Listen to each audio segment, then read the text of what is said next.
Welcome to New Possibilities. I speak truth to power without fear. So, I came across this very interesting and disturbing story, and I want to share this story with you all. It's a story here out of Baltimore, and made the national press. And basically, you had this situation where an African American family went to a restaurant here in Baltimore, Ouzo Bay. They went to this restaurant, and when they got there, the host of the restaurant told them that they could not come in because the woman's son did not meet the dress code of this particular restaurant. So you had a black woman and her young son trying to go to this restaurant. You know, the young son had on shorts, he had on sneakers, he had on a t-shirt, you know, a Michael Jordan t-shirt, if I'm not mistaken. And because of this attire, they told the mother that, you know, they can't serve them because they don't satisfy the dress code. But then the mother looked inside of the restaurant and she noticed that there was a white family in that restaurant. And the white family had a son that looked like he was around the age of her son. And this white kid had on shorts, he had on sneakers, and it looked like he may have had on a t-shirt. He had a similar type of outfit as the black boy, but they allowed that white family into that restaurant. They served them. They provided them with the best service that they could provide. But when the black family came there, they told them that they couldn't come because of the way they were dressed. And it's just unfortunate that here we are in 2020 and African Americans still face public accommodations discrimination. You know, this is something that many of us thought was over with the civil rights movement. You know, back in the day, they had signs that said no coloreds allowed. They had signs that said no coloreds, no dogs, no Chinese, you know, those types of signs. They had colored fountains and white people fountains, all those types of things. And many of us thought that that kind of discrimination was over and done with when you had the passage of all this civil rights legislation. But unfortunately, in this day and age, you still have businesses that refuse to serve African Americans. And you have businesses that when they do serve African Americans, they treat us like second class citizens. So I hope that this family sues this business. You know, this business has fired the two managers that were on site at that particular time, and they've issued an apology. But an apology alone doesn't make that family whole. An apology alone will not undo the damage that those people faced when they were turned away at that restaurant. I mean, imagine the psychological damage that that does to a young child being told that he can't come into a restaurant. And it turns out that he's basically being denied because of his race.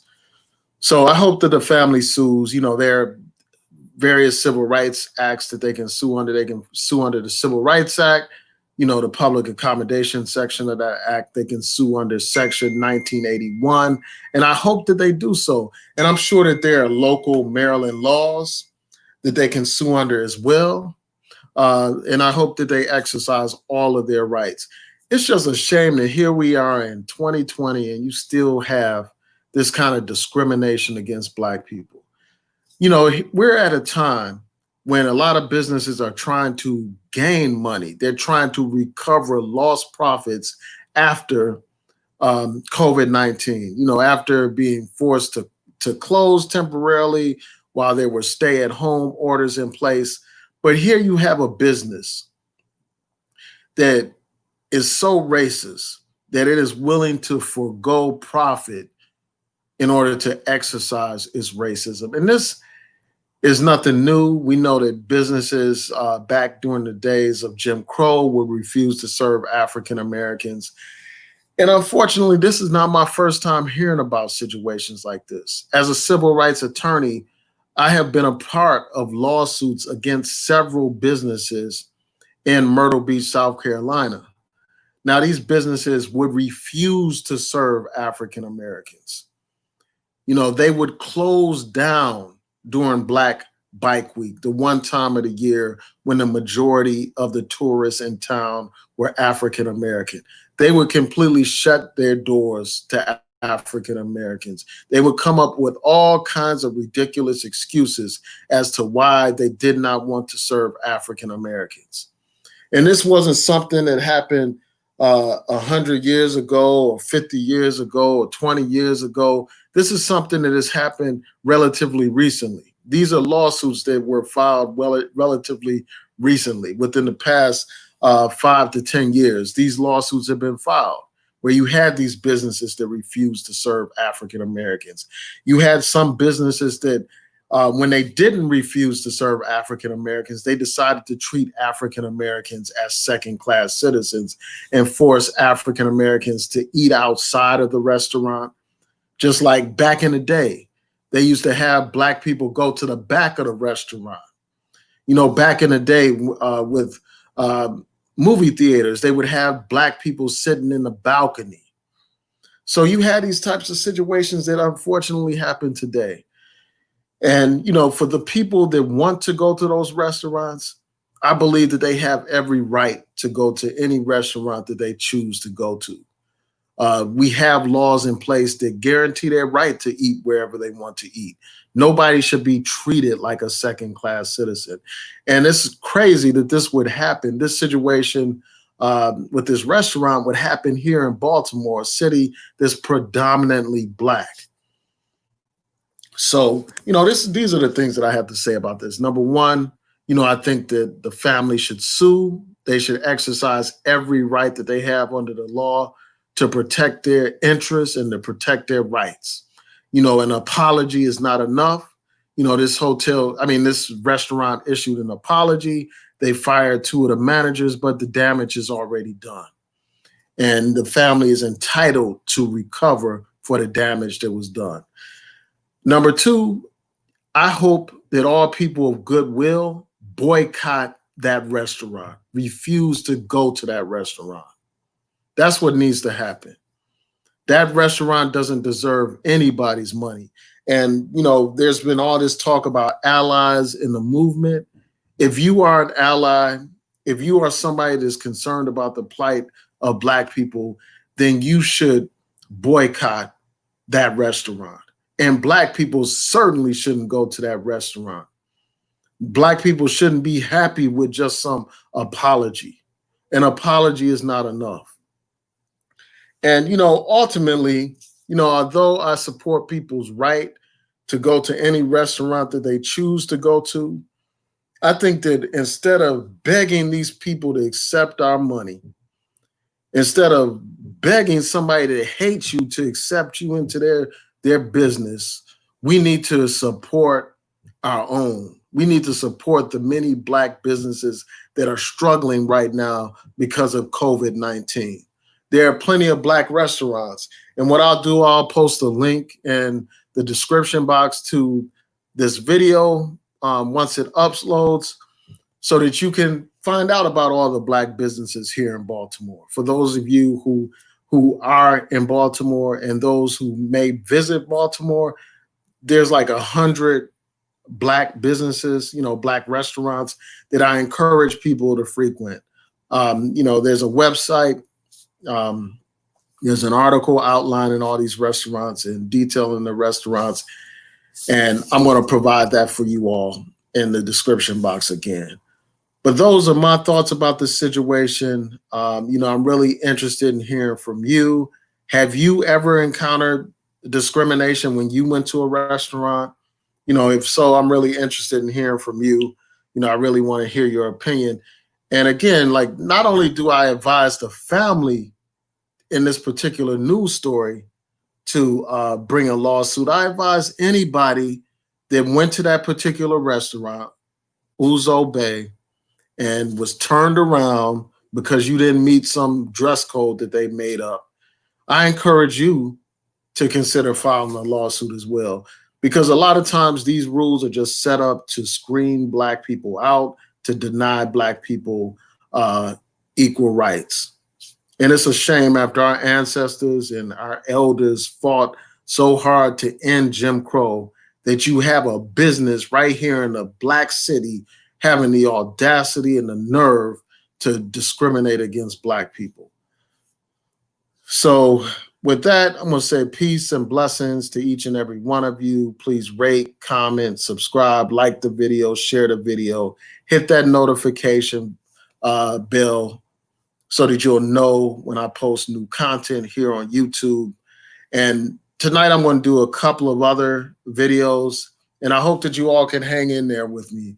There's a few issues that I want to discuss tonight.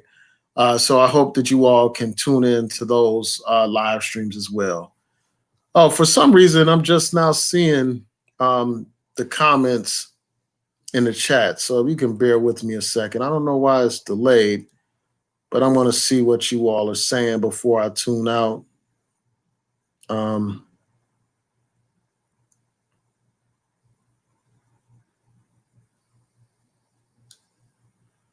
Okay, just bear with me a second.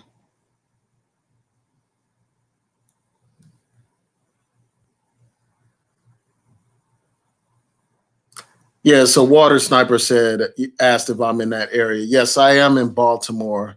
And I'm very familiar with the area where this restaurant is.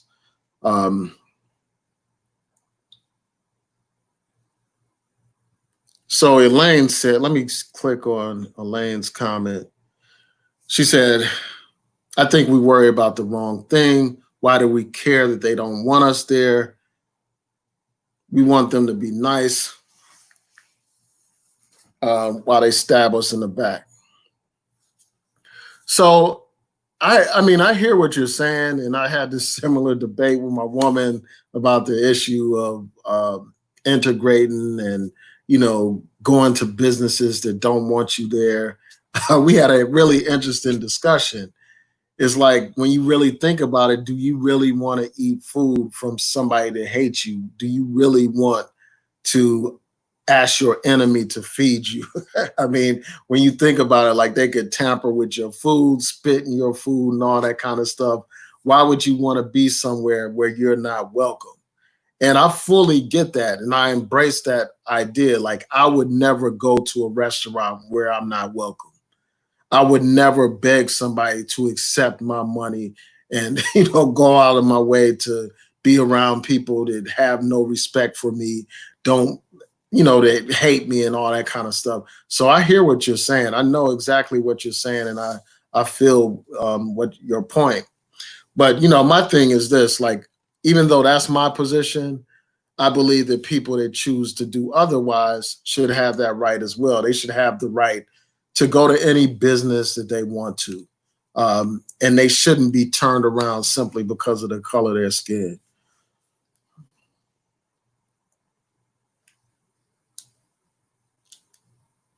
So I see that somebody said they should get rid of dress codes in general. Yeah, I mean, sometimes there's a purpose for a dress code. The problem is when you have discriminatory enforcement of dress codes. That's when you have the problem. That's my problem with the thing. It's like if they have a dress code and they're only enforcing it against black people, that's when you have a huge problem.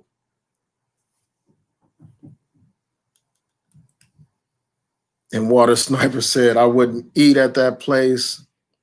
No telling what they did to the food in the back.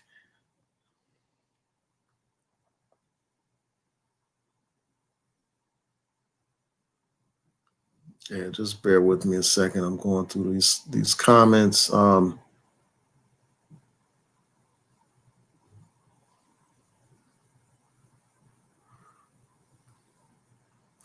Yeah, so those are my thoughts. I want to thank y'all for tuning in. I truly appreciate it. Again, I hope that y'all can hang with me tonight because I'm doing a series of live streams. I have to do these live streams while the ideas are fresh in my mind. So I hope that you can hang on tonight. There are a couple of things that I want to talk about. I want to talk about the developments in the Ahmaud Arbery case. I'm probably going to talk about the Rayshard Brooks case. There have been some developments in that case as well. that are really interesting. And I have not done a video about the Rashard Brooks case. I'm debating whether or not I should share my thoughts about that case. So anyway, I hope that y'all can tune in. Peace and blessings, everyone. Talk to you soon.